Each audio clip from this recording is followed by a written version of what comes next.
it seems to me that that the faith community can be equally strident. Oh, yes. At what point do the two communities, is there a nexus for those two communities in your view? Oh, there are many different ways in which they can intersect and sort of cross-pollinate. Because after all, you know, reality is God's creation.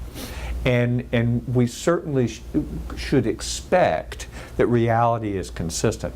That we're finite and can only come at reality in a bunch of different sort of narrow ways. Well, that's fine. That's fine. We yearn, however, for the biggest of the big pictures that makes everything all fit together, and we probably aren't going to be able to have that. But let me talk about a book I've read recently by Rob Bell, What We Talk About When We Talk About God, that I think is particularly interesting and helpful. Rob Bell, in the first few chapters at least, talks about, in a way that a layman like I can understand, things like quantum mechanics and relativity theory. And he's able to show how that understanding of reality helps us to understand the greatness and the graciousness and the loving character of God. So you see, he uses science almost as a metaphor for then helping us to understand God in the 21st century.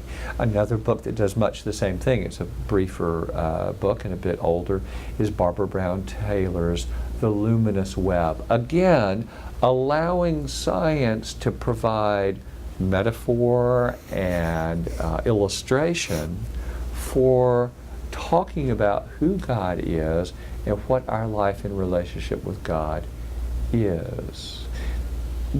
Science probably can't enter into that kind of dialogue with faith, but science, if it's wise, will understand its own limits and not deride those of us who enter into the world, not only with the lenses of science, but also the lenses of faith.